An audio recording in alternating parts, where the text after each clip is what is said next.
Hey there, listener. You are listening to Heaving Bosoms, the podcast where two best friends recap and review romance novels while desperately trying to stay on track.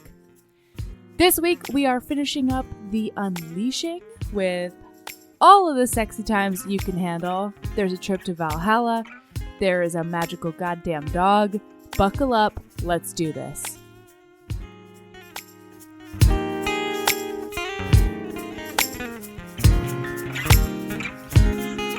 Hey girl, hey. Oh no, don't do that. What is that? No one's gonna like that. That's almost how I answered the phone. That's awful. No Hey girl, one hey. supports that. No. Hi, Erin. Hi, Mel. See, that's how we say things. Can I just say, I got this whole new microphone set up this week. It's so exciting. Did you see the conversation on Facebook about naming my microphone? Oh yeah, my Lord Dick. Yeah, And, this is from Elizabeth, and she's like, name your microphone. I'm like, I'm an adult, but like, I'll name my microphone. Yeah, props. Well, here it is. It's Richard, it's Lord Richard St. John, but spelled Sinjen. Oh, jeez. Of microphone. And then for a little bit, I'm going to call him my Lord Dick. And then after like a couple days, we're going to settle into just calling him microphone because that's what he's the Duke of. I see. Yep. I like it a lot. I learned so much from historicals. All right, so I want to talk about COCKYGATE. Yeah, I think so too. That's actually what we're going to do a bonus episode about for Patreon as well. Okay, we can get more into it maybe on the Patreon. No, I don't mind. I would love to talk about it here too because it's recockulous. No pun intended. Here's the, okay, I don't want to talk about the law stuff because I don't, even though You're a not lawyer, a trademark lawyer. I'm not right. that kind of lawyer, and I don't want to be like, this means this, and then have, like, someone, like, what if I was like, this is this, and I'm a lawyer, and I know laws, and then, like, maybe Courtney Milan is like, actually, it's this. Actually, Erin. Literally implode like a dying star. Yeah, you would shrivel. Because I just want her to be my friend. Yeah, it's true. And that's not a good way to get her to be my friend. No, you don't want the first effort at friendship to end with you drinking out of the wrong goblet in Indiana Jones. No, yeah, that's exactly what that would be. Is choosing the wrong goblet. That is the perfect metaphor. Yeah. But I did have a couple things to say because I feel like there's misconceptions and there's just one thing I want everybody to know. So thing number one is a lot of people are like, can she do this? Can Felina Hopkins do this? And the answer is always yes. Anyone can sue anyone in this country. If you look at me weird, I could write a filing and take it down to the court and say, Melody Carlisle looked at me weird and I would like to sue her. And somebody would have to read that over there and be like, case dismissed. That's not a crime. Right. So the answer of like, can she do this? Can she apply for a trademark? Can she get a trade? Like the answer is always yes. Like can is always yes. It's just whether or not they're going to win. And everybody gets due process. Like everyone gets to go to court. Like the judge can't just be like, this is stupid. I'm not even going to hear this. Like the judge has to hear it. That's the way our system works.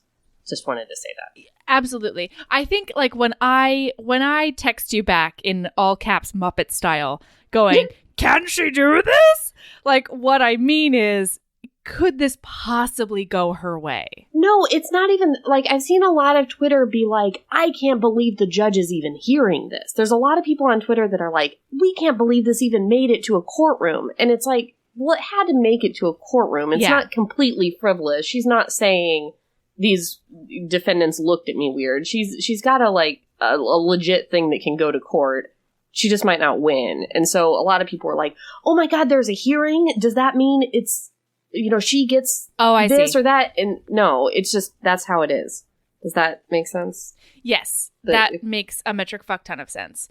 Yeah, I mean, the thing that drives me insane is that what I've read a lot about it from a totally non-lawyer's point of view, but one of the things that I read that really just bothered me to my core, because, going through some of the filing myself, looking at the side-by-side of the book covers, looking at the side-by-side of a lot of the stuff, I was like, that says Felina Hopkins, and that says a totally different human.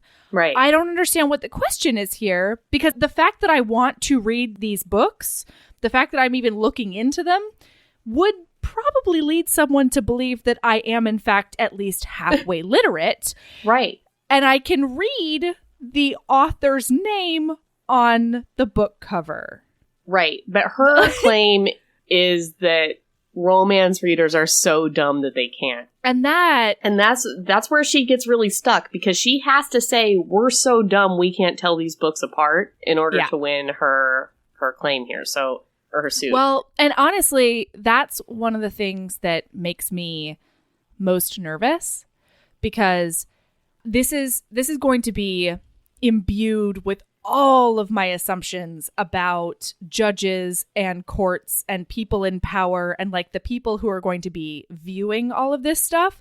But like, it makes me really nervous that probably, I don't know who's presiding over these proceedings, but it's probably going to be, I don't know, a white man between the age of 45 and 72. It is a man. Like, I don't know his race or ethnicity. Right. But like, that seems to me like the best case scenario for her, because who else would believe that, I don't know, sexually frustrated housewives wouldn't be able to tell the difference between two very different authors? That's what makes me nervous. Of course, none of that is true. And of course, you know, he could look at it as well and say, guys, this definitely says two different authors, and like, what the fuck's the problem?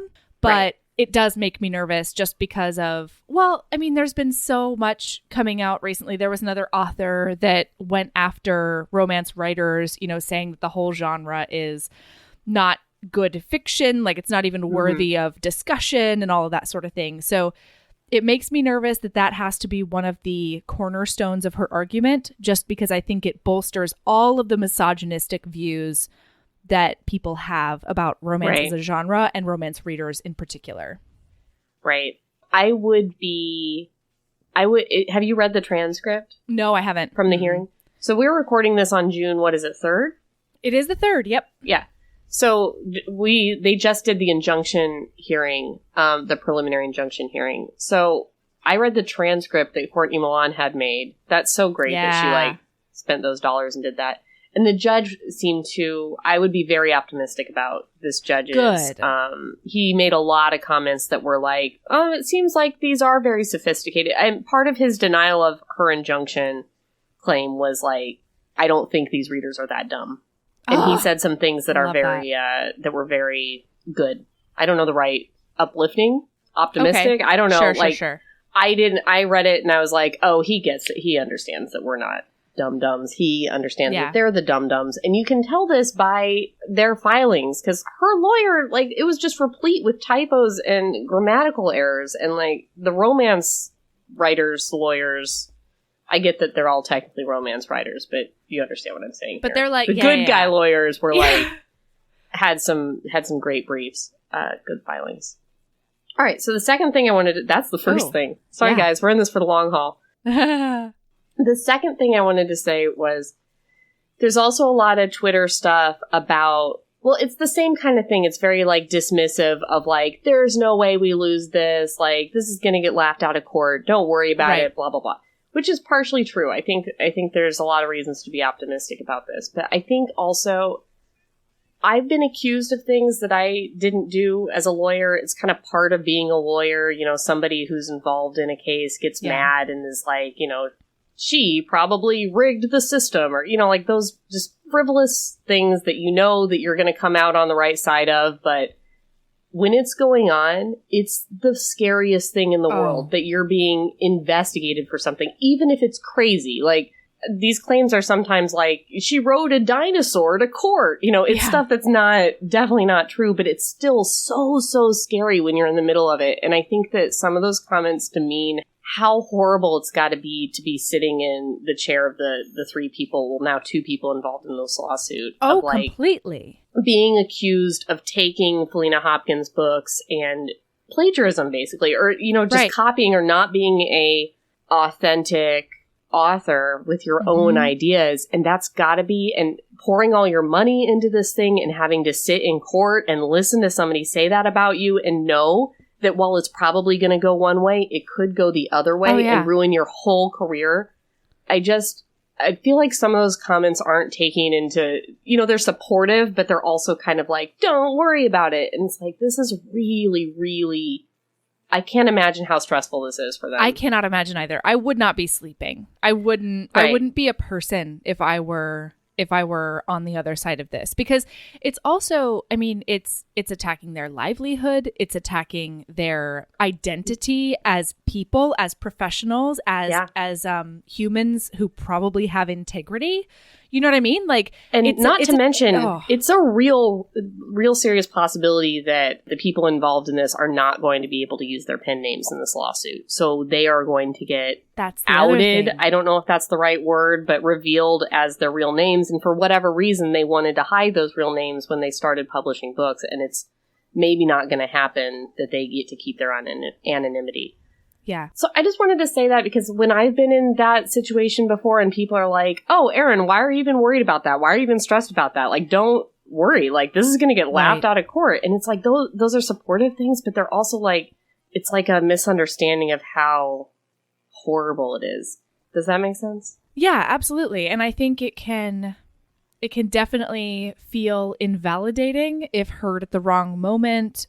It's crazy to me that sometimes, I feel like this a lot when I hear something and I'm like, maybe I'm just going insane. You start questioning yourself instead of questioning everything else. So, and then I feel like third, as much as we can be, we've just got to be with them. Yeah. So, okay. So, the third thing I was going to say, one of the best things I think to come out of this whole situation is the collection that we're going to talk about in one of our Patreon bonus episodes. We're definitely reading. Well, I don't know if we're going to read all of Cocktails, both of us, for the Patreon, because it's a really long It's beautifully situation. Long. And we're already so many reading the books for the podcast. But I think if both of us pick 3 or 4 ones to read without telling the other one which ones we read, maybe they'll overlap, maybe they won't, and we can at least talk about some of them. Yeah, I completely agree. And I'm loving it. I've read quite a few, and it's made me go down the rabbit hole of thinking about pre-ordering and whatever. Yeah. But yeah, I bought it in both ebook and hard copy because I was like, nobody's taking this from me. They can't take the hard copy away from you. I encourage everyone to do that. Although, they're not going to stop with the digital copy after the injunction hearing, but you never know. Things can happen. Well, and when we were planning this, we didn't know how the injunction was going to go. So I was like, my phone is convenient, but I will have this forever. God damn it. Right. Okay, so the third thing. So thing number 3 is that Felina Hopkins in her lawsuit named 3 defendants, one of which was a sci-fi author that has no cocky books, has nothing. He I don't know the right terminology, but he filed against her trademark to get her trademark removed, and that's kind of a separate thing. The lawsuit is, I believe, I don't know. I'm not a trademark. I'm a criminal lawyer, you guys, but I think this is totally separate. He has no standing to be here. I don't know why they sued him. I think that they were just like, and you too, so he's gone.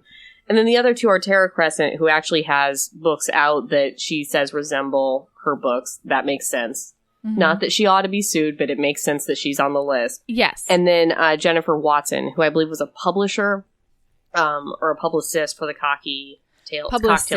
Publicist, okay. Yeah, not a publisher. That's the thing that's so confusing about it. Right. So I think what happened is that Felina Hopkins' lawyers did not do their research, or they just took marching orders from her and the people she was pissed at, but they named 2 wrong defendants here. One of them being Jennifer Watson, the other one being the sci-fi author, Kevin Nooper. The reason I'm not saying his name is I don't know how to say it. Nooper or Nooper.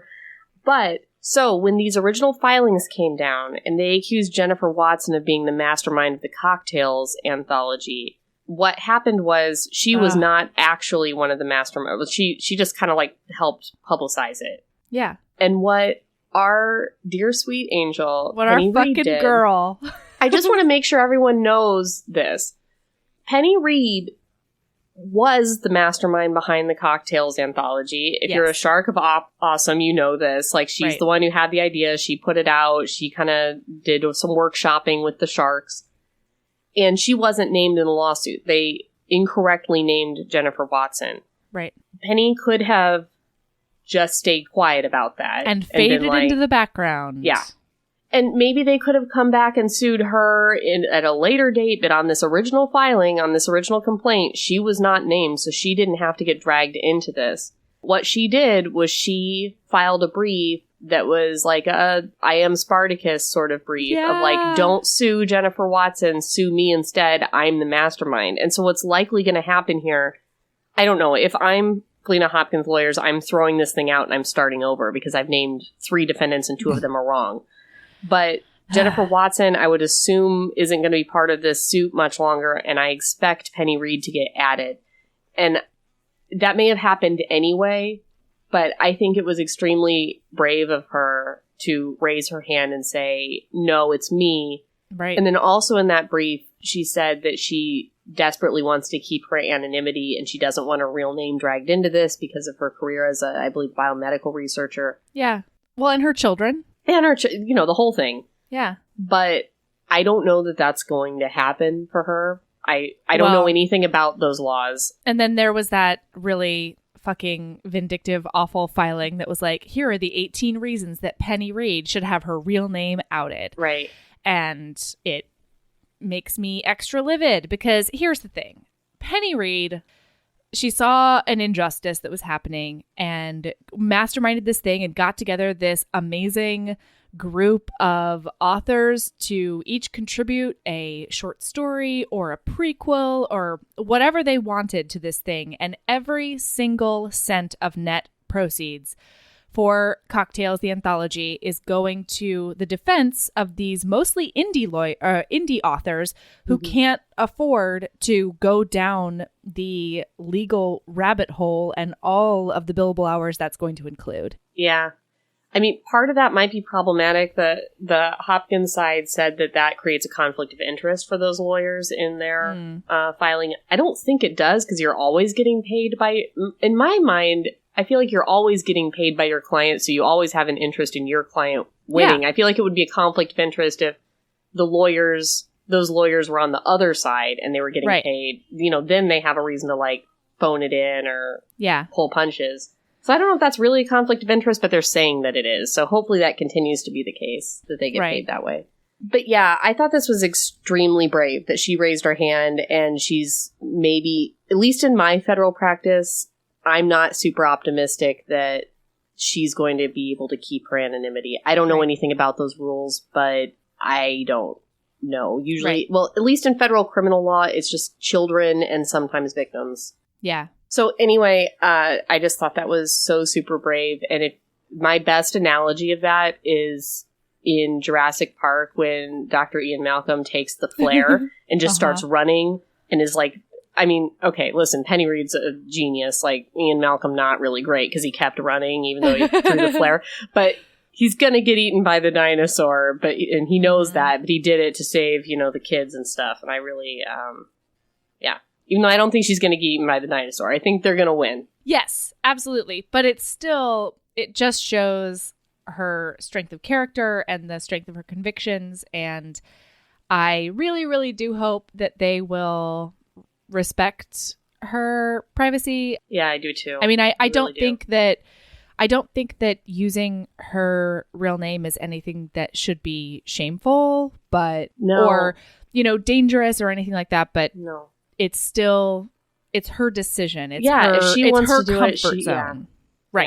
Yeah, she's a hero. I understand. She's so super fucking Shiro. Penny Reid. They all are. I feel like I have to say everybody's good. I just reading that particular filing, I was just like, oh, she's a superhero. Yeah, but like, if I were her lawyer, I would be like, don't write this. Yeah, well, and that's your job as the lawyer, right? Yeah, that's the lawyer's job. Yeah, I'm sure her lawyers did. I think I would have caved pretty quick, but I would have been like, my official advice to you is do not. drag yourself into this. Right. The foreword in Cocktails is written by Nana Malone, and she's one of the authors that got one of the first cease and desist letters and had to change her entire series name and all of that bullshit because of all of this. And honestly, unfortunately, the author that's involved right now just didn't really get that opportunity, I don't think, because Felina's people went from sending out warnings and cease and desists to going after people's backlog. Like, I don't know how you go after people that published before you did, but okay. And then just going straight to the retailers, Audible, Amazon, all of those, and asking them to take things down because they included cocky in the title. Right. And the judge in the hearing did call this trademark weak at best. There we go. That was his. So yeah, we'll see what happens. But in the meantime, heroes, total heroes. Total heroes. So that was our newest segment, Bing Boong Bong, the Sheroes of Romancelandia. Sheroes of Romancelandia with Erin. And Melody. And Melody. I was there too. Sorry. Well, I'm just so used to saying with Erin because it's like, because you're always like, this is the segment with Melody. And I'm like, this is the segment with Erin. I'm sorry. I didn't mean it like that. You're fine. Okay. Cut it. Please cut it. It's going to make me sound awful. And I already feel bad. No, I feel so bad that it was like Sheroes of Romance with Erin. That's not. Oh, God. Now I'm going to have a stomachache all day. Oh, no. Don't. Do you see it? I do. I see your stomachache. Oh. Okay. So now we have to get into the rest of this Vikinglicious book. Oh, right. Which I'm super stoked about because we're doing part 2 of The Unleashing by Shelly Laurenston. Somebody who did not get sued in COCKYGATE. Okay. All right. So when we left off, a metric fuck ton had happened. Kera is now a crow. She's now a little, she's getting some interested feels from Ludwig Runstum, who is a raven. She's just been attacked. She just moved out of her old neighborhood where her dog was in a fighting ring that was really abusive and awful.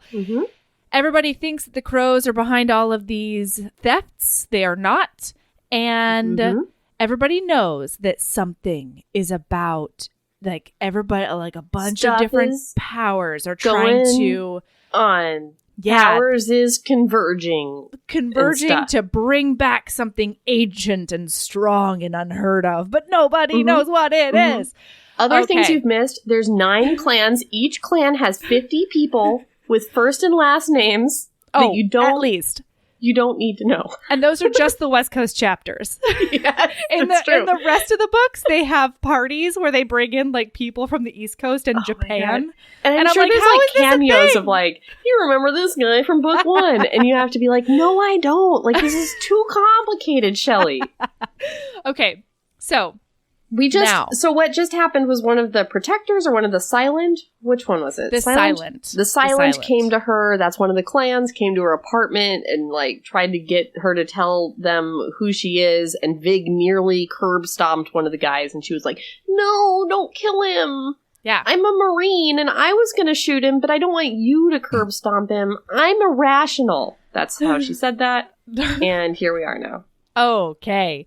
So now we're suiting up for the first job. It's going to be great. Kera is going to find out what crows are about, or at least that's what the reader thinks. Kera is like, I'm going to teach the crows some things. Okay. Right. So they suit up in their gear, which includes a razorback tank top because their wings are going to come out, Erin. The wings that are normally hidden, Erin. I still at this time do not understand the wings. And then another thing that's happening for me right now is they're saying, oh, some of us are wearing tank tops, some of us, the razorbacks got it. But I just feel like it should be like just a hole, like the razorback. Well, whatever. Anyway, whatever. But also some of them are wearing stilettos. Why? Every crow gets to fight in whatever she's comfortable in. And sometimes... No, I just refuse to believe it, that any woman is comfortable fighting in stilettos. You know what? I've seen way too many action movies and also the newest Jurassic Park to agree with you, frankly, because the movies are real life, Erin. I just can't. So... Yeah, no, there's no fucking way. All right. No.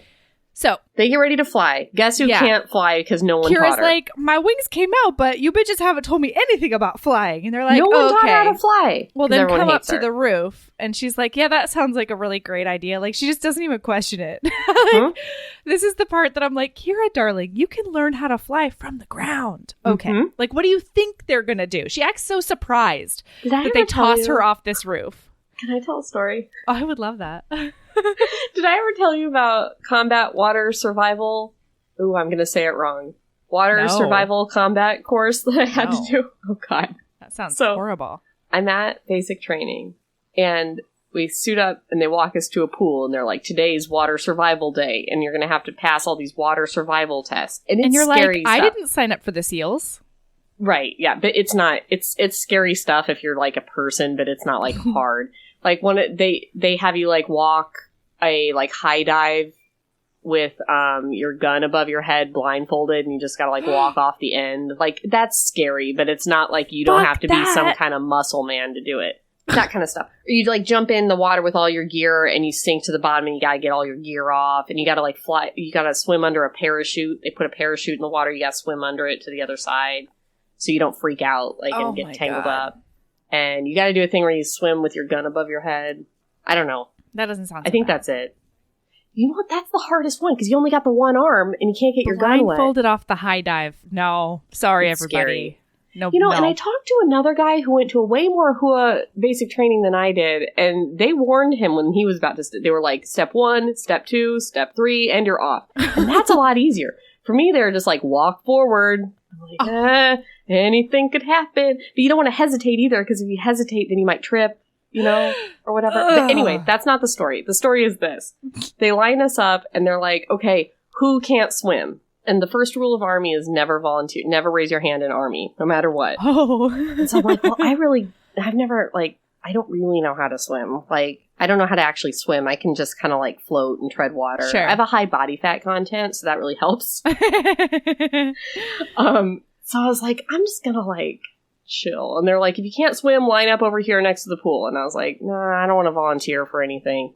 And they faced those fuckers right toward the pool, and they just systematically pushed them all in. No. With their boots on and everything. And I was like, that's right. Never volunteer for anything in the Army. So, Kira, Marine, when they said, let's go up to the roof, should have been like, no, fuck you. I can learn how to fly from here, the ground. And she should have seen that coming. Absolutely. Like, I mean, I saw it coming. I was like, what do you think? What is a roof for? They've already thrown you out the window of your bedroom, right? Like, that's already happened. How did she not see this coming from a mile away? Right. So they push her off the roof, and she starts plummeting because she doesn't know what the fuck she's doing. And so then 2 crows come out, and they grab her arms, and they carry her all the way to the job. That must have hurt so bad. It must have hurt. But you know what? It kind of serves her right because she went to the roof. Like, stop it. Okay. Also, I feel like she could have been a self-starter about this flying thing. Yeah, right? Because her mentor is an asshole. We have a job tonight? Yeah. I should probably know how to get there. Yeah. I feel like should I call she could an have Uber? asked one of the nicer crows. Because there have been ones that are, like, nice. She could have been like, hey, I don't remember the celebrities. Yardley, would you mind, like, helping me fly? Yeah, I feel like she could have got ahead of this. So they land, she goes into the bushes and immediately vomits, and then she's like, you could have just picked me up from the ground. Like, why did you have to do that? And I'm like, what? I don't... Kira. Like, I have no words for you, Kira. So then they see this coven that are really high on, like, peyote, and they're dancing naked, and one of them's wearing a necklace, and they're like, that's the necklace. That's what we gotta get. And everybody's like, all right, let's do this. And they start pulling out their daggers. And Kira's like, point of order, I don't know that we need to kill them. And actually, I'm with her on this one. That's fine, but a god literally told you to do this. This is a direct order from a god. But like, let's remember... Do your job, Kira. Let's remember, though, and this comes up in the scene as well, they just had that thing where literally all the crows were mobilized because the giant killers somehow got got like it seemed like it came from Schooled when really it was a diversion from the giant killers. So like I don't blame any of them for being like, actually, New Girl, I hate to say it, has a point. I mean, she had a point, but I'm just putting it out there. Kera, terrible Marine. I think she was like probably drink a the terrible Kool-Aid, Marine. right? Yeah. Like, yeah, she was always undermining her sergeant general. Her sergeant general was right. That's what I thought. What a fearsome rank, the sergeant general. That's a major sergeant general. Oh, a major sergeant general. Yeah. Ooh. Okay, so that could be a Marine rank for all I know. Their ranks are so confusing. Those Navy ranks, they're so confusing. Different branch of the military. I'm going to point that out. Sailors. Okay. Hi, sailor. Okay, so they send the most exotic looking crow into this thing, and she's like, I've come to you with my wings. Oh my god, give me the necklace. I need that because it's mine's. And the ladies are all like, oh yeah. And so she gets the necklace and they fuck off. But then back at Crow House, everybody's like, she didn't kill everyone? That's literally our job. So it's concerning. Seems like it is. It's totally concerning. Because while it worked this time, there may be one where they need to kill everyone. Yeah. And she's going to be like, come on, guys, diplomacy. Right. Absolutely. Absolutely. And let's be honest, it does come back to bite everyone in the ass in the end. So just spoiler alert, HBs. All right. So, meanwhile, Vig is on the spoiler job. alert just for always. That's what we do. That's the podcast. Yeah, that's what we're here for, everybody. So Vig's at a job, and Vig has been taken to this, like, the job is people are sacrificing children's. Yeah. And it is super not cool. So we watch Vig and his Raven brothers just, like, eviscerate people and pull off jaws. Oh, I read you a problematic passage. Oh, I love that. Did you see it as well? Mabes. Nothing pissed Vig off more than harming innocents. And when he said innocents, he didn't just mean virgins or babies. He meant anyone who wasn't part of this life. For Vig, innocence could mean well-used street hookers. But being hookers didn't mean they deserved cruel deaths and tormented souls for eternity. Not to Vig. Like, you know what? That's so sweet of Vig. That he doesn't think, quote, well-used street hookers deserve to burn in eternity just for hooking. I hear ya. His language is pretty problematic, right? It's a problem. He hasn't jumped on the sex worker train, and I understand why you would think that's problematic. But here's my thing. I've listened to way too much My Favorite Murder and Last Podcast on the Left and all the times where people are like, are they hookers? They probably just left then. Or like, are they gay kids? I bet they ran away instead of like doing their jobs. So I'm okay with it. That Vig's like, I don't care if they're a junkie or a sex worker or a child. Like maybe what he could say is like, he didn't care if they were thieves or, you know, like something that is a thing that you did wrong. Yeah. Or, you know, pimps. Sure. Try pimps. Or that's the reason that Kera got killed. She was the guy that she confronted about the 16-year-old was also the girl's pimp. Yeah. That's what well-used street thieves, like Aladdin. Was he well used? Tell me all about it. There's got to be fanfic about that. I like to think that Aladdin was well used. Yes. Oh no. Are we going to go down a rabbit hole of hot Disney cartoons? That should be a Patreon episode. Oh, hottest Disney cartoons. All right, we'll mark it down. Okay. His name is Li Shang. Oh my god. And he will defeat the Huns. He's gonna get down to business. Oh yeah, he is. I don't know. Okay. We can't do this now. No. But he's definitely my top 3. He's definitely my top 1. I know and then he is. We'll go from there. So, hi. Okay, so Vig, they save everybody and they're flying all the kids home. And Odin shows up at the last kid's house and he's like, hey, bud, you got all the Viking bloods in you, so you should come with me. And Vig's like, he's 8 or like however old he is. And then they hear the parents fighting in the background. The kid's like, nah, I think I do want to go with you, though. Mm-hmm. And it's just a really... And Vig's very like, Odin, cut it out. And I'm like, right. Vig, not your place. Like, again, Odin, literal god. Right. Like, maybe just... for all the times that Vig's like, to die for Odin would be the best of all causes. Yeah. My note here was like, doesn't Vig like Vikinging? Like, isn't that his favorite thing? It's all he talks about is how great it is. Yeah. Why isn't he like, good on you, kid? Like, you get to be a Viking like me. Get ready. Can't wait to see you in the house. Yeah. Like, I don't know. Totally. All right. So now, Kera is waiting for Vig at his house when he gets home. And she's like, I can't fly. And the girls were so mean to me.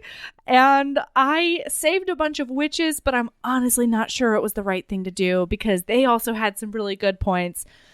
And he's like, well, first things first, let's get you meditating up in the air. So he picks her up and he teaches her to fly. It's really sweet. It's an adorable scene. Yeah, it's a good scene. It's a really good scene. It's fine. Okay, and then I'm more about... So have they had sex yet? No, that's what we're going to get right to. After. Yeah. Okay, so he teaches her to fly, and it's amazing, obviously. She's about to land, and he like sort of walks her through it, but she does it badly, and so he has to catch her before she actually hits the ground. And then her shirt rips a little because, yes, please. And then they go into his house, and they're sitting on the couch, and she's like, I really like you. And then like smooches up on him, but it's really awkward. So then she freaks out a little and pulls back, and she's like, that was so awkward. I'm so sorry. And he just kisses her again. He just grabs her face. And then, oh man, I have to find it. Apparently he says the sweetest thing. My note is he says the sweetest thing on page 191. So he pulls back. What's up? I was just going to say, I think my house is under attack from weed whackers. They're coming from every direction.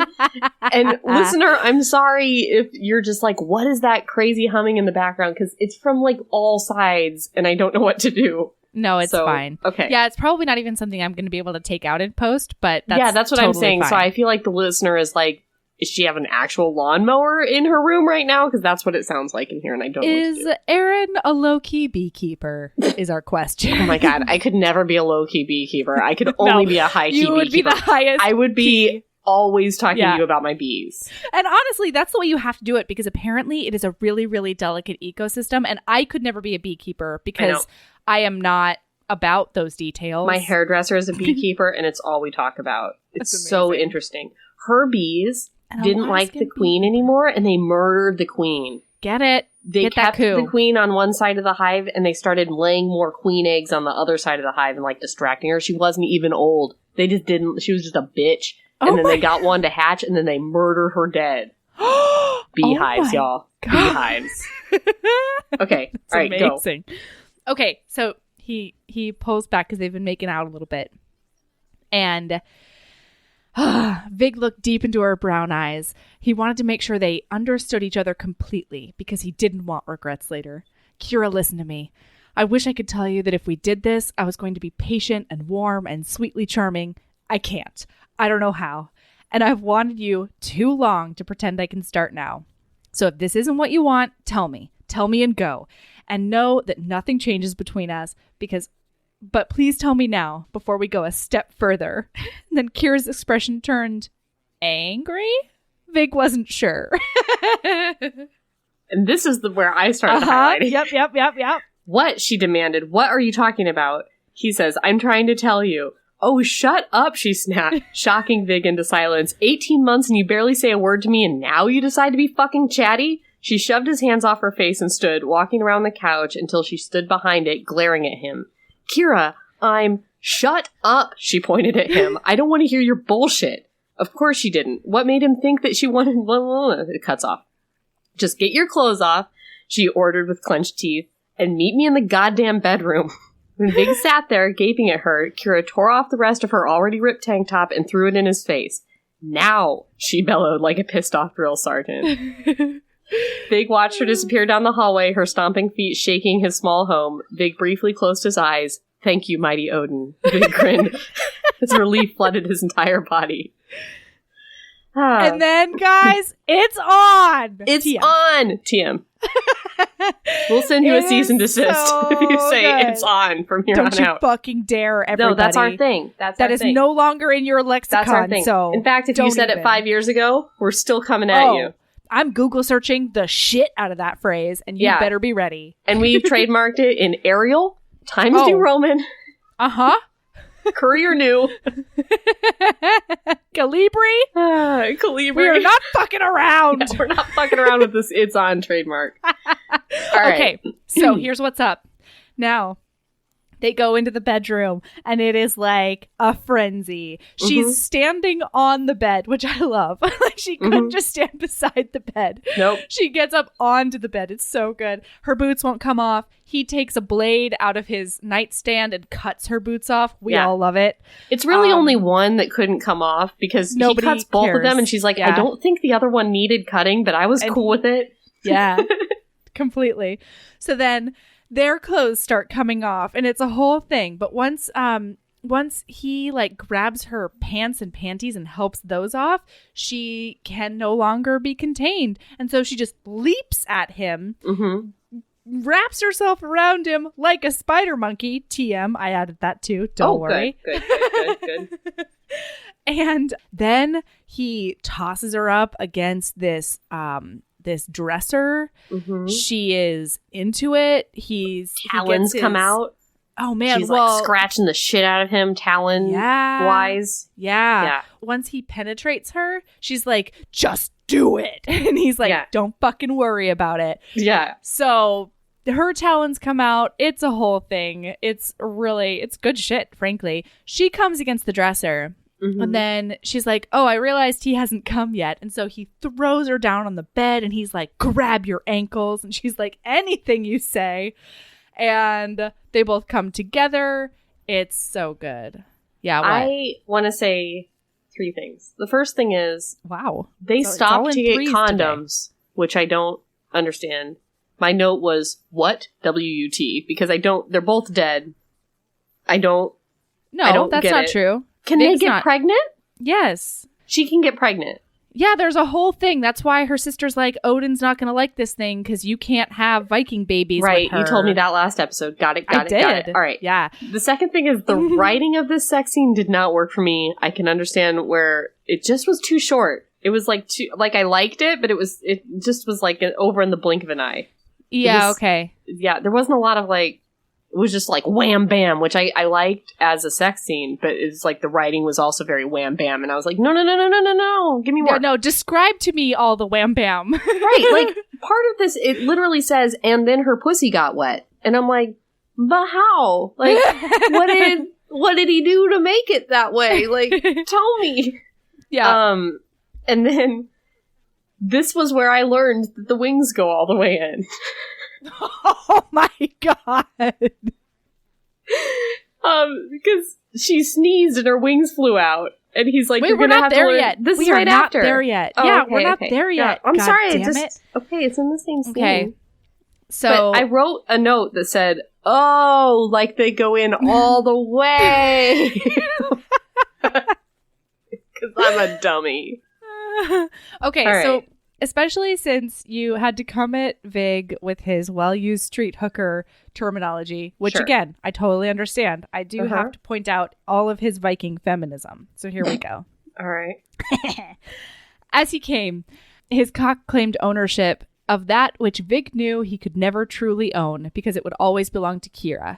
He watched Kera come again with him. Her back arched, her neck muscles straining, her heart racing. It was all Vig needed to see, to know, to understand. She might never truly belong to him, but he would always belong to her. Always. Until Ragnarok came. Wow, that's a big deal for Vikings. It is! All the way till Ragnarok. Oh man, it's like whoever knows how long. So, then he gets up and he's like, "You hungry?" And she's like, "Yeah." And he's like, "Eggs and bacon?" And she's like, "Fuck yeah." And he's like, "Good. We eat and then we fuck. Deal?" And she's like, "Best deal I've had in years." So then, while they're eating, she sneezes. Mm-hmm. Yeah, yes. and her wings fly out.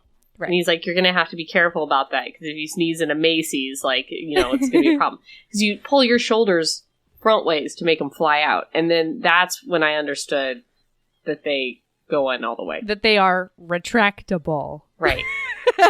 So then, okay, and then the great thing about this is that after her wings come out, they're like, all right, so now we've eaten. It's better be time to go back to the bedroom. Mm-hmm. And she acts like one of those dogs with a stick that's too long and she can't get through the hallway. It was just a really good visual for me. Okay, let's move on. Okay. So they wake up and Brody is in his arms. Brody, her dog, is in his arms instead of her. Hawaii. And I loved everything about it. Mm-hmm. So then there's a crow outside who's like, Brody, come on, we're going to go for a run. And she gets up and runs through Vig's house and bursts through a closed window again. Mm-hmm. I think this might be the second time. Yeah. Like, that is how Brody is getting in and out of his house. And it's so funny. Yes. And then his sister comes up and she's like, you promised me you'd come to this animal shelter rescue situation because I got to get more horses to hang out with my winged horses because I'm a Valkyrie. And they're like, we should all go together. And then they go, and there's a sweet scene where it's like she finds a dog for a homeless vet. Mm-hmm. And then she realizes that's what she wants to do, is she wants to find dogs for homeless vets. So now she has a career. Moving on. Well, yeah, like vets. Yeah, vets. Veterans. Oh, yeah. Not did I say necessarily homeless vets? homeless. Yeah. Because, you know, poor bear claws and a... Yeah, true. Was that guy homeless? No, he was just new and young and sweet. Okay, sorry. And always watching his back, and it was really like, so good. So then they're like, why don't you start a nonprofit where you do that? Like, you find dogs and you pair them with humans. And her talent veterans. Is finding the right dog for the veteran. Right. The right dog for the vet. Yeah, so very cute. It is super cute. Oh, because she also brings a puppy home to foster, which is super cute too. Yeah, and she gives that dog to another crow, right? Yeah, Jace comes over and steals the puppy pretty much immediately. There's a little bit of setup for book 2 because the protectors come and they're like, Kera, need to come with us. And also probably you, Vig, and also the Raven who can read runes. All of you need to come with us right now. And they're like, well, we're keeping Ski Dansky here and Ski Erickson. Dansky Erickson is his name. Yeah. And if our people don't come back, he doesn't leave. So and it's murder him dead. And Kira's like, wow, we're pretty casual with killing here. And I just feel like it's weird that she's the one, because a lot of these women just came from like regular backgrounds. They're just like ladies, like Jace. It's just like a lady that school thought would be a good idea. So like, why is she the only one, the first one that's ever been like, I don't know if I'm cool with killing. Like, I just feel like, well, first of all, I don't know. The other ones would have been that way too, right? That's why, I mean, here's the thing that I think they do a good job of setting up in the book is that a lot of these crows, it takes them 6 months to a year before their wings even come out. That is true. She got like 3 days. Yeah, they set up their whole new life for them. They really ease them into the whole situation, and then they present them with blades. Okay. Like, they actually train them. Makes more sense. Right. She got a blade day 1. Okay. All right. Yeah. That's falling into place a little more for me now. Yes, I think it tracks perfectly. Because also, we don't see any of these women become crows, but they really talk about how it's an adjustment, you know? Okay, so a little bit of setup for book 2 because Ski keeps on looking over at Jace and thinking she's pretty hottie. And she is, FYI. And then they all head to this crazy sacrifice where there's jewelry in addition to bodies and blood. And so they're trying to bring something back.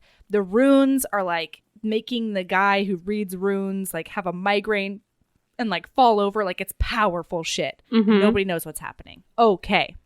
So then the next 2 chapters are pretty much dedicated to losing Brody Hawaii. Brody disappears. Brody goes on a run with some bitches. Right. And they lose her. She like bolts and is gone. So everybody's like, Kera can't know because she doesn't trust any of us anyway. Yeah, she'll freak out. So she can never know about this. Yes. And they distract her by taking her to a movie set so that she can raise money for her new nonprofit. Yeah.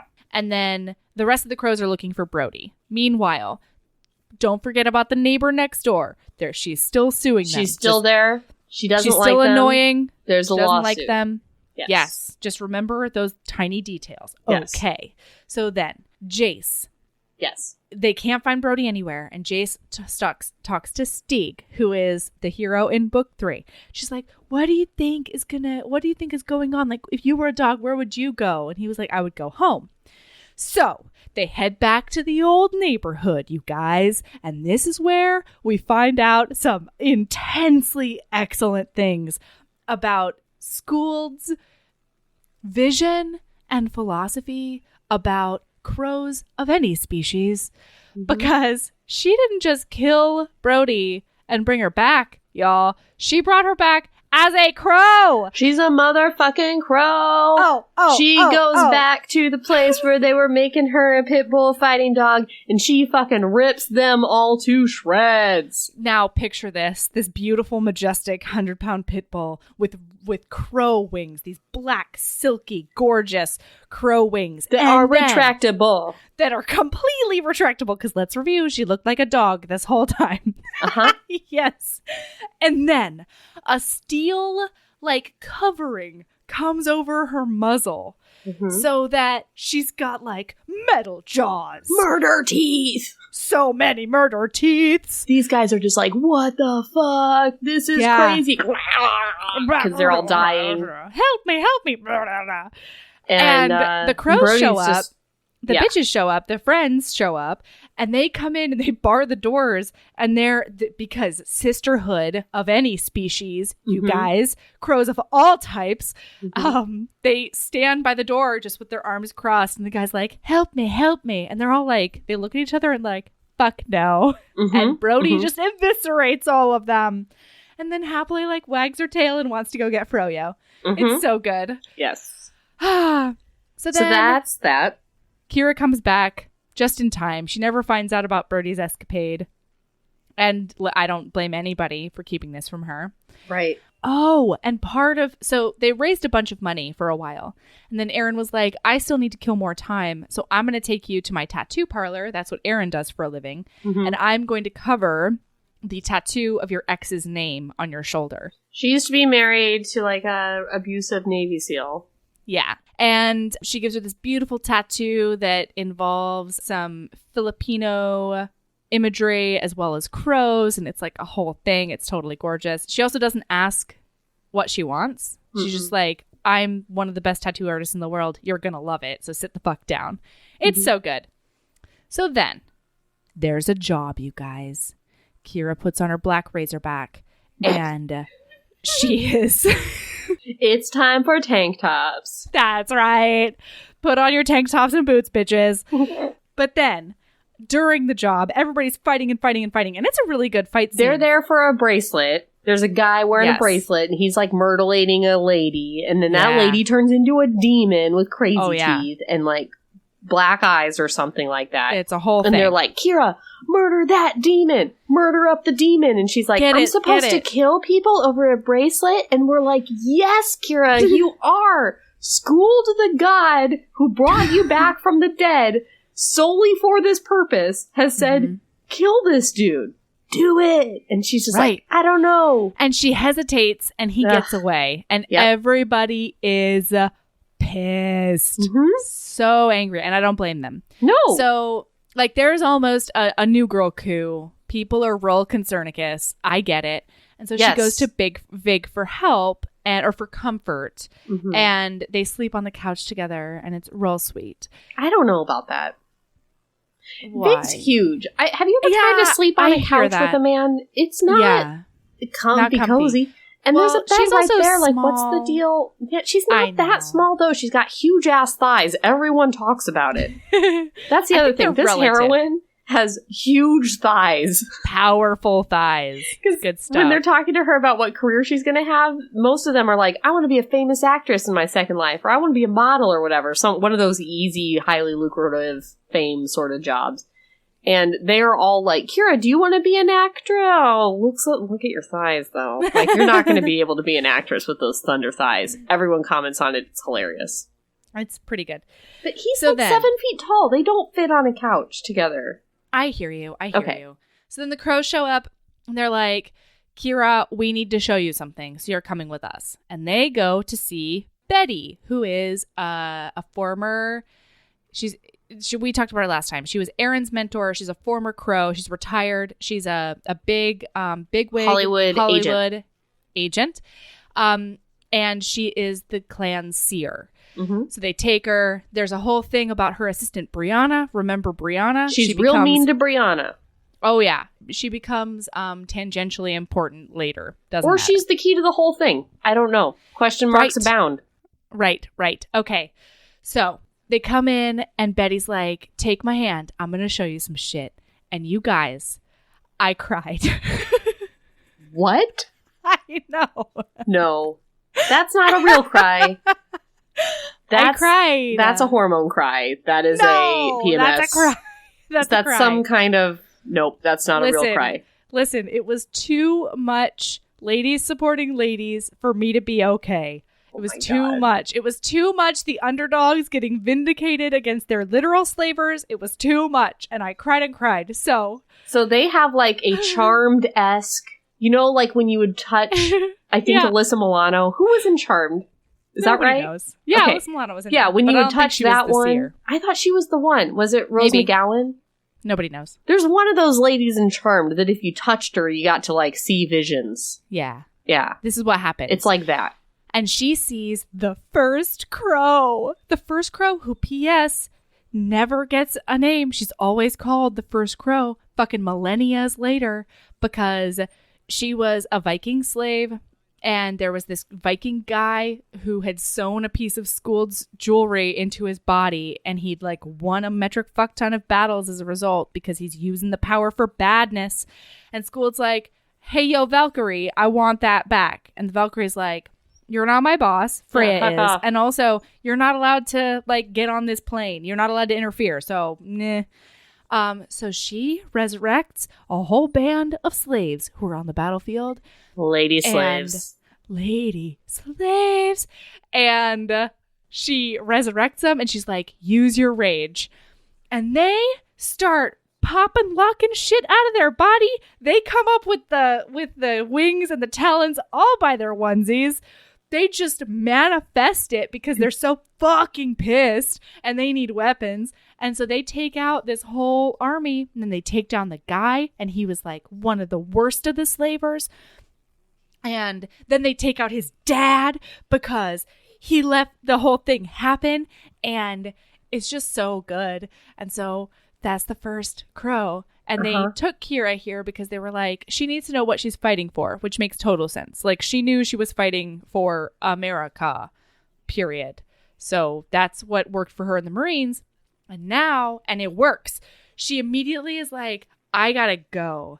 And she goes to see Vig, and she's like, you need to help me. You help me do everything else. I need you to help me be able to kill without question. And he's like, okay. I got away. And this is when we get to go to Valhalla, you guys. Pack your bags, HB. We're going to Valhalla. I died. I love that you died because I was just very like, I love talking to you about this book, but actually reading this book, I was just like, what? Like, and now we're going to Valhalla? Like, yeah, we fucking are! The thing about this book is there's so much happening, but also nothing's happening. You know, it's like, and now we meet this person, now we go over here and there's runes, and now we learn how to fly, and I'm like, what's happening, though? It's like, now we meet Betty, now we meet her assistant. She's real mean to that assistant, and the lady next door is suing us, and the dog was abused, and I'm just like, what? Where is this going? Like, to Valhalla, Erin. Yeah, but now I'm like, now we're going to another dimension. Like, we have so many loose ends to tie up in this dimension. I hear you. I loved it so hard, though. I mean, I liked reading about Valhalla, but I was just like, I just need to know I need a roadmap here of where it's going. I totally hear you. Yeah, there was a lot that was like, well, because remember, throughout this whole thing, we keep on dropping little hints because there's a bunch of stuff we haven't talked about with other clans where they're like, hey, there's a thing coming. And you're like, what the fuck is coming? Yeah, and I'm all hinted out at this point. Like, I'm ready to find out at least something about what's coming. I don't need to meet another clan. I don't need to meet another blah, blah, blah. I need a clue. I want a clue. Not a question, a clue. Right. Yeah. So we go to Valhalla, and the way that we get there is that the Valkyrie, his sister, is about to go to some battle in Kenya or something to go get Odin some more fighters. Mm-hmm. And they just hang on to the horse's tail, and she pops him over to Valhalla, just drops him right off. It's so good. And then Vig's like, okay, this is where you're going to learn how to kill, because every morning all of the dead wake back up again and they train for Ragnarok by fucking killing each other all day. Everybody in Valhalla is dead. Yes. They die every day and they get reborn. You say that obviously as Sorry, if you're right. Like some kind of Nordic there. Yeah, yes, my pagan heart sang, but I don't know Viking shit that well. So maybe I'm more Viking than Viking interested, because my dad was like, I am a Viking, and like your dad was also a pagan to be a Viking. No, he just knew a lot about his Norwegian ancestry. I am a Viking. No. Oh my God, was he one of the clans? I bet my dad was a Raven. Okay, I was going to say, if he was one of the clans, what clan would he have been, do you think? Raven. Absolutely, you think so? Raven. Yeah, he would. I don't know. There's those protectors and silence. No, he's definitely a Raven, and he would have been part of the Hawaii chapter. Ooh. Okay. Okay, so then all of these dead folks wake up and they start fighting each other, and they're all coming for fucking Kera. They're coming for you because you're alive. You shouldn't be here. And they know it. They can smell it. Mm-hmm. And he's like, here's the great thing, though. You can kill all of them knowing that they're just going to wake up tomorrow. Right. So kill with impunity, my friend. She's still fucking apprehensive. It's just like, Kera, what has to happen here? But also, the important thing is, if Kera dies in Valhalla, she stays is there dead forever. For good and stays in Valhalla forever. She doesn't get resurrected. So that's, so they have incentive. Nothing to lose. Yes. She has literally everything to lose. Yeah. So these guys come over and they're like, you were gonna eat that crow for breakfast. And then, guys, my lady love cup runneth over even more because Valhalla crows come. Those Valhalla crows come and they're like, don't mess with us. That's right. Don't mess with our bitch. Oh, so we've got the fucking first crow, who I cried even more. Number one slave crow.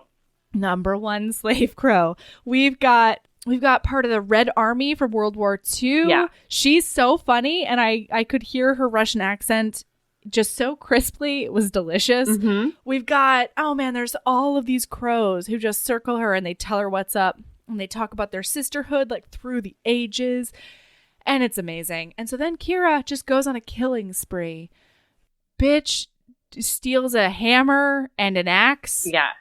It's like River and Serenity. It's just like, oh man. She's just like moving around. She's dodging axes. She's like sweeping the legs. She's putting them in body bags. She's all over the place. She's doing it everywhere. Mm-hmm. And then at some point a bear comes after her, a shifter. Yeah. And Vig, which I was like, my werewolf part was like, huh? Yeah. Yeah, you parked right up. Yeah, because again, I thought this was going to be a werewolf book because it's called The Unleashing. And so I was like, huh? Maybe book 2? Bear shifter? Book 3. Actually, book 2 and 3 shifters are involved. Not involved centrally. Or sexually involved. Off the page, sexually involved. Nope. Yeah, I know. Everyone's off the page sexually involved. Everyone in the world is. It's not fair. That's right. So then a Vig comes over and he's like, he takes out the bear because she wasn't going to win that one. And he's like, shifters are tricky and blah, blah, blah. And then it's time to go homesies, but, it's time to go feast. But first, she's like, you fucking left me. You brought me here. You didn't explain everything. And then you left me to fight on my own. And she punches him right in the schnoz. I didn't hate it, actually. Didn't hate it. But also, like, he was right. He needed she needed to learn a lesson there. She came to him and she was like, hello, Army, I can't swim. And so he pushed her in. That's what happens. Don't volunteer, Kera. You asked. Yep. So they go and they start feasting. She sits with the crows. And then we find out so much about the Crow clan that just like makes my fangirl heart swoon. Katharine Hepburn was a crow. Betty Davis was a crow. Yeah, they're just all walking around, all these lady celebrities. Roosevelt was a crow. I'm all about it. I feel like crows are like Marines, though. I feel like they're still crows. You can't say was a crow. You have to say is a crow. You're right. She's a crow. Once a crow, always a crow. Sisterhood. That's right. Yeah. So then Vig grabs some extra food and some mead, and he takes her to a secluded place by a lake. And then we get some non-penetration sexual play that's pretty fun. Nope. One moment. Yeah, it was quick. It was quick again. First of all, no, this is all I have to say. Oh. He's 8 feet tall. You can't 69 with somebody. If you're 5 foot nothing like Kera, you can't 69 with an 8 feet tall man. It's physically impossible. No, you want to know what's really funny about that? I thought you were going to be like, this is how you do it. You bend in this way. I'm Melody. This is TMI with Melody. No. Well, I mean, never mind. I know, but I just... Right, it's but hard not the way it was described. Not the way they were doing it, yeah. Yes. And the hilarious thing about this is that, spoiler, in the 3rd book, Stieg and Erin are also similarly sized in a respective manner. And they have a whole talk about how they try to 69. And she's like, I don't think that you've taken into account our size disparity. Yeah, so why does it work here? Maybe Kera's taller than I thought. But she's not 8 feet tall. No, she's not. I mean, neither is he. He's like 6'3", 6'4", something like that. But I guess I imagined her like short and very muscular because of how they described her like thighs and stuff. So I don't know.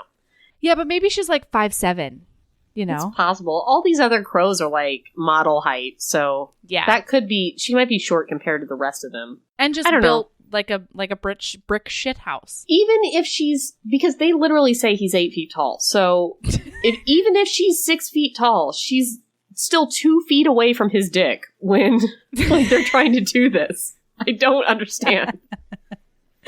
Sure. All okay. right. So then there's more, his ancestors and her crows come and find them and they break them up and they're like, they were doing sexy time. Really you were having sex. Yeah. And then they go home. They almost don't make it home.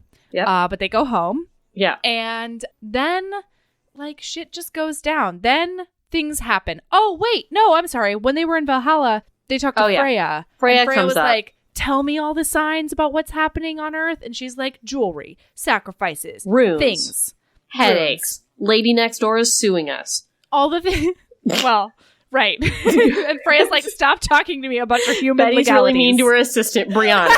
These are the things that are passing for clues. I don't... We're 300 pages in. Tell me what's going on, Freya, please. She doesn't. No. She just gives her an extra magical hammer. And she's like, go get back my fucking necklace. Because apparently they have a specific necklace. There's a necklace. And there's always a goddamn necklace. Kira's just like, what necklace? Where can I find it? And Freya's like, you'll find it. Don't even worry about it. That's your job, Yeah, Crow. That's your job. Like, Freya doesn't even acknowledge, like, Kira doesn't work for fucking Freya. No. I mean, she kind of does. But then, she acknowledges it. Mm-hmm. But then she's like, and she's like, you get back my necklace. I will give you your answers. And I'm like, can you just throw any of us a bone? Mm-hmm. But the answer is no, you guys. So we go back and they're And when I looking say for the this, necklace. this is on page 336. I still don't. Yes. Okay. So we go back to Earth Sauce. And what happens next? Earth sauce! What? Nobody knows. Okay. So then, basically, they look for the necklace. They look for a bunch of shit. They come in contact with some... I can't remember what they're called. What are the dream demons? They're dream guys. They start with an M. The Mara? Is that the right? Mara. Yeah, the dream Mara. guys. Apparently, remember that guy that the literal crows pecked to death, who was like a photographer or whatever? Yeah. He was haunted by the dream guys, and they leave straw everywhere, I guess. And also Chloe, the leader of the crows, she had been haunted by the dream guys, and they go around and they go poof. They have a fight with them at a coffee shop, and they're poofing all around, like poof, poof, Mm-hmm. Yeah, they come in and out of like this mist. Yeah. They like become corporeal and non-corporeal. Darkwing Duck. And so they're leaving straw everywhere, and everybody's having dreams about bad stuff. You know, like they're having flashback dreams. They don't know what's going on. And then I don't remember, I guess they win that fight. Well, yeah, because the protectors also show up. None of it matters. And that's why I'm sort of skipping over it. Yeah. So they have a bunch of other fights. They almost get the necklace, but the Mara get the necklace or something like that. And then shit falls into place. And this is when we have the crazy final battle royale. So here's the thing, you guys. I'm just going to pull back the curtain and I'm going to tell Erin what happened. Here's what happened. God, because this book doesn't end. This book is very much a book one. And I got to the end and I was like, but what was the runes, though? Why was Betty so mean? Oh. What was the neighbor? Well, Who was the... Here's why what was happened. the straw? I was just... All right. So the person that everybody is trying to get back is this old god. Yeah. Called... I got that. I forgot forget the what her name name is. Yeah. God damn it. Cthulhu. It's not. No, not Cthulhu. She's like a big character in book 2 and 3, and I'm just... completely blanking on it. Anyway, so she's a big god from olden days, and people have been trying to raise her. So they it totally bites them in the ass that she lets that guy go. They have to deal with that because he got extra strong and he's been summoning this thing. Yeah. So they have to should have killed him, Kera. Should have fucking killed him, Kera. Everybody was right. Mm-hmm. So the neighbor next door has been sowing discord and sowing distractions and all that sort of thing. They're the ones who've been stealing all the things so that they can get all the power, so that they can make the jewelry, sacrifices so that they can get this god back. Mm-hmm. And so they figure all of this out. They follow the Mara back to the house that's literally next door to their pad. And there's about to be a sacrifice. Now, Betty's assistant Brianna has been waiting for a promotion for like 5 years or something horrid. Mm-hmm. She's like, you know what? These bitches, these people said that if I become part of their rich person secret society, then like, sure, they'll get me the power I need to like overthrow Betty. So she is on board. What she doesn't know is that she's supposed to be the sacrifice. So then this neighbor is like a priestess for this god, not realizing that there's another priestess who has been setting up all of them. So it's not a 1-person sacrifice, you guys. It's supposed to be a 17-person sacrifice. Mm-hmm. All this is happening all at once. And then the crows show up and the Mara show up and the house is on fire. And they're like, we got to get the people out, even if they're rich assholes who are trying to bring back this horrible god who wants to bring around Ragnarok. Gotta save them too, which doesn't make any sense. Doesn't make but sense. Here we go. Why would they all want? They're all they're about is killing all the time. Yeah, all the time. So there's a big battle, and everybody's fighting the Mara. Everybody's fighting all the things, and then they think that they got everything together because nobody got sacrificed. But what they don't know, you guys, and this is how the book ends, they don't know that Brianna goes back to her house, and she's like, I wish that my life was better. And then an arm comes out of her chest because she is in fact now a meat suit. Mm-hmm. And the god comes out of her and requests a mimosa from the head Mara. Mm-hmm. And that is how the book Doesn't ends. she push Betty out of her window too? Yeah, you're right. So then she starts being Brianna because her god powers allow her to make a literal human suit out of Brianna's skins. Yeah, it's a lot, and guys. She pushes Betty out a window. Kills up Betty. She takes over the agency. She doesn't kill Betty. Yeah. She puts her in a mystical coma. Oh, well, that is not explained at the end of book 1. That must be in book 2. Oh, right. That is book 2. Yep. Yeah, because at the end of book 1, you think she's dead. But more importantly, guys, Kera tells Vig that she loves him. And hilarious. And she's like, I said it first, motherfucker. I said I love you before you did. I'm the winner here. And Vig's like, no, I said it first. It's just I whispered it so you couldn't hear me one time. So I win. And that was very cute. Well, and that whole conversation starts because he's like, he talks about Brody being their dog. And she's like, what? And he's like, oh my God, I'm so sorry, Kera. Like, I know I stepped over the line. I know that she's your dog. I know that blah, blah, blah. I just thought that like maybe we could be a unit or whatever. And she was like, Vig, calm the fuck down. I was just about to tell you to put in a doggy door because I can't be replacing all of your windows all the time. Yeah. So like, yes, our dog needs a doggy door. And then they tell them they loves each other. And it's real cute. It's good. Ooh. And then book 2 and 3 is all about different ways of vanquishing this goddess who came back. Yeah. So. Remember last episode when I needed to get somewhere right after the episode and we were like, we can definitely get this done. We can get this done in 1 episode and probably under 2 hours. This whole book. Can you? Yeah. What were we thinking?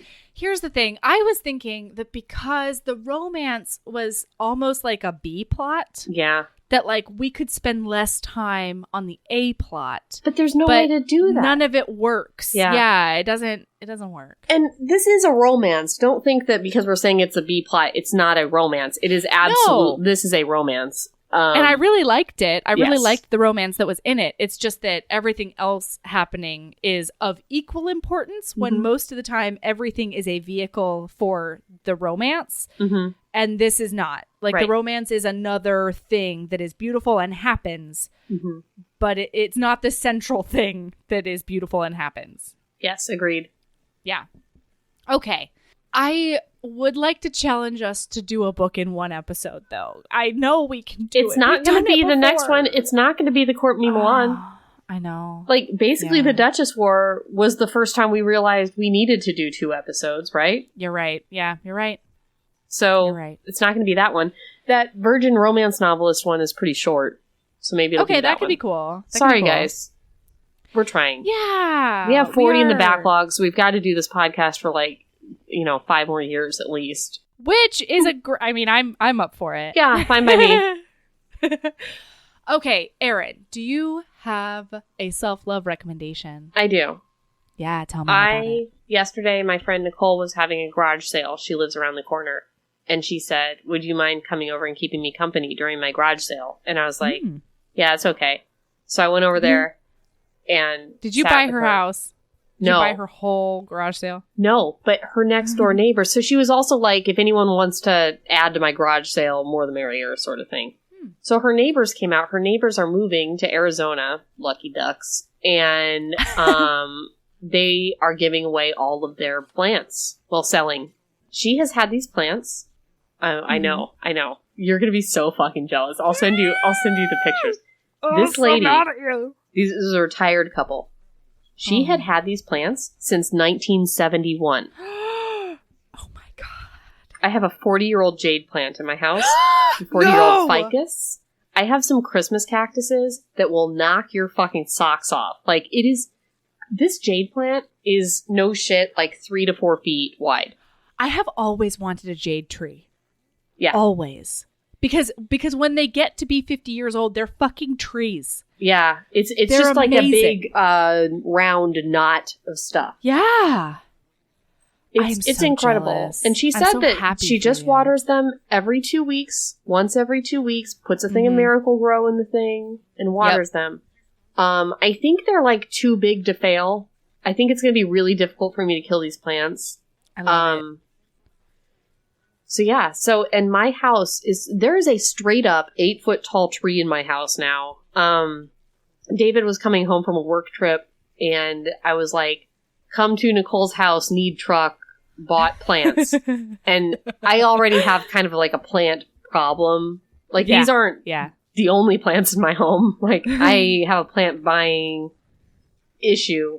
Yeah, so Michael's barred me. Michael doesn't allow me to buy any more plants. So if anybody ever wants to give me a present, a plant is always welcome. Uh-huh. I have a work project where I save the 50-cent plants at Home Depot. You know, the 50-cent plants in the back of the Home Depot that are like dying. Yeah, you pay for it, you take it. Those ones. Yeah. Anyway, it's my house is so much better now. It's yeah. So fill your house with plants. Go get some plants. They just make you so happy. They're so good. Yeah. Well, I'm super jelly. Yeah. You're going to be. Everyone should be. Just be crazy jealous of me. We should post them on Instagram to show I will. I'll show you. I'll text score. them to you right now, and then I'll do it later. Yeah. Okay. My lady love, my self-love recommendation this week. This week, I stumbled upon a great love of my childhood. And it made me feel so good. And it brought back so many good memories that I think that you should seek out a great childhood love of yours and just re-experience it. So here's what happened. I was on Netflix the other day, and the 2004 movie of Phantom of the Opera is on Netflix right now. And Phantom of the Opera is I just thought it was going to be better. Oh, go fuck yourself. I was so excited. I thought fuck yourself. Andrew Lloyd Webber and his abusive misogyny have a foothold in my heart space that is not okay. I'm not saying that I've never had sexy thoughts about Phantom of the Opera. Like, I get it. I can say that. When they do, like, the sexy song where she's, like, agreeing to go down into the dungeon with him, and they're talking about it, it's like, consumes. Oh, yeah. Yeah, I'm all about it. Oh, but yeah. that movie I was not about. No. Okay, so it's not about the movie, though. I'm sorry. Dude. Oh, okay. All right. So when I was younger, one of my, like, there were a few soundtracks to, like, cleaning the house and being a child, right? One of those is Queen's Greatest Hits. Yes. Another one is Madonna's Greatest Hits. Yes. And then the Phantom of the Opera soundtrack. Uh-huh. So I have a memory. I don't even know why we were in San Francisco at the time, but I have a memory of finding out that I think somebody surprised my mom with tickets to a touring Phantom of the Opera company. I was in the car with my grandfather. We were dropping my mom off to go watch this show, and I was just crying because I didn't get to go. Just crying. And then all throughout high school, my choir teacher also loved it, and so we did, like, that was one of the go-to shows, that and Les Mis, that we would just, like, have fun singing in the choir room. Like, big place in my heart. I thought for a while that I could hit the highest note in, like, Christine's scene. Mm-hmm. Then I realized later that she was probably changing the key to a more comfortable space. Which one? Which thing? It's basically a sound only dogs can hear. Okay. And I'm not doing that to anybody. But what song is it? It's part of the sexy song. It's when she does the art. I know exactly the note you're talking about. Yeah. Yep. Oh boy. Don't get me wrong. The key I was singing in was still fucking high. It just wasn't in the canine zone. Sure. You know? Mm-hmm. So I like that you have to justify you're like, but I can sing high. No, I can't. I am not an opera singer. Everyone knows. Everyone who listens to this podcast has heard your highest octave. Everyone listening to this podcast has had to remove their headphones while running or walking their dog or driving in their car. I figured out the compressor, thank you very much. So I figured it out at some point. Okay. Anyway, seek out, like, every once in a while I'll find Queen's Greatest Hits and put it on. Or one time it came on just randomly, like on Pandora or something, and Fat Bottom Girl came on, and I was sitting at the dining room table with, you know, eating dinner, and I just started singing, and Michael looks over at Ember and he goes, "Of course your mother knows every single word to this song." Yeah, make the world go round. Anyway, that's right. Seek out something, like Grease is the same way. Mm-hmm. Seek out something from your childhood that just makes your heart sing. And also I definitely had a really emotional moment because I remembered the song in Phantom where she goes and visits the graveyard where her dad is. Oh, guys, it's so good. Just forget that Andrew Lloyd Webber did a number 2 and then it's fine because 2 ruins everything. But Phantom is still a good thing. Poor Christine. Poor Raoul. Abused. Huh? Oh, I thought you were just going to name people who are poor people in that thing. Poor Christine. Poor Phantom. Poor Raoul. Raoul's poor fine. everybody. Raoul gets the girl. It's fine. But Christine is like, let's review. Christine is an orphan who's then put into a performance company from a childhood where like child labor laws didn't exist. She's then groomed. Okay, listen, no. Wait. She's then groomed from childhood on by this angel of music. Like the Phantom is sort of a pedophile who grooms her. That's Sort why of? I've never had sexy thoughts about the Phantom. Yeah, he totally is. I have had a lot of sexy thoughts about Gerard Butler, which was very confusing for me in that movie. It was confusing, yeah. I didn't know it was Gerard Butler for a really long time. Oh, but yeah, it is, right? Okay. Yeah, and he does all the singing and everything. You know, I saw that movie with my friend Cole, the golfer you'll remember from Firelight, and he said he couldn't like that movie because he felt that Emmy Rossum in that movie looks like Jerry Seinfeld. And That's insane. But once you see it, you can't unsee it. She does not in life, but there are times in that movie. Oh my God. Actually, seeing that movie was one of the first times I've ever wanted to get in like a public fight too. Because let's review. What are you? I'm an insane person. So I'm sitting there. I go to this movie with like a gaggle of women, 3 of which I don't know at all. It's like friends of a friend.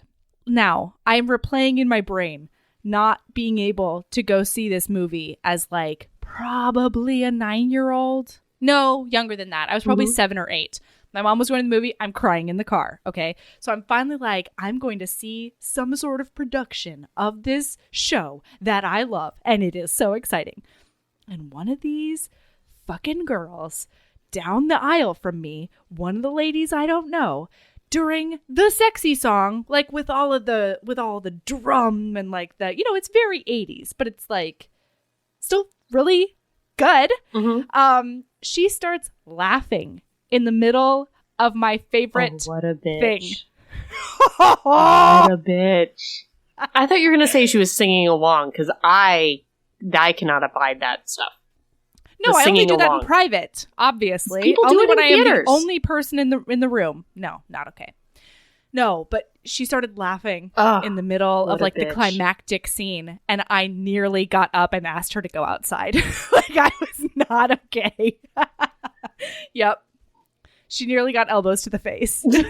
No, she had no idea. What I was doing, we're just still talking, and people are not listening anymore. But what I was doing was I didn't look at my little window that's where I'm at in the thing in my FaceTime. And I realized that the way I was sitting was all arm. And it reminded me of being at your wedding and having a monster arm. Your wedding photographer told me I had a huge arm and I needed to move my big arm out of the frame. No, yeah, everybody was real mad at him. He told me I had a monster arm. And you haven't stopped thinking about it since. Well, Michael hasn't stopped talking about it since. That's not true. It's true. Okay. Oh, man. Okay. Guys, you can find us on all the places, and I encourage you to follow us because we do fun things sometimes. Instagram, if you want to see my plants, is at Heaving Bosoms. Twitter's at Heaving _Bosoms. Heaving Bosoms Podcast at gmail.com. Facebook, Heaving Bosoms Podcast, or the Facebook group, the Heaving Bosoms Geriatric Friendship Cult, which is better than the regular Facebook page because you get to make friends. It's so fun. And is that all the things we're on? No. Oh, and the website. You made us a website. Heaving Bosoms Podcast at .com. Nope. HeavingBosomsPodcast.com. Yes, so those are the places. Chickadee, check us out. Oh, and if you want to get any of the bonus content that we've chatted about on Patreon, you can visit patreon.com/heavingbosoms podcast, and we are there. And if you donate to Patreon, we'll start doing the shout outs next week. Yeah. We need to do those. Our life is hard. We are going to shout you out next week. We're shouting you out. Yeah. All over the place. Okay. Love you, Erin. I love you, Mel. Love you, everybody. Keep being a badass. And love yourself as much as you love wings that go all the way in. Otherwise known as retractable wings. All right. I'll talk to you soon. All right. Bye now. Bye. All right. I'm going to press stop and hopefully it doesn't all go away.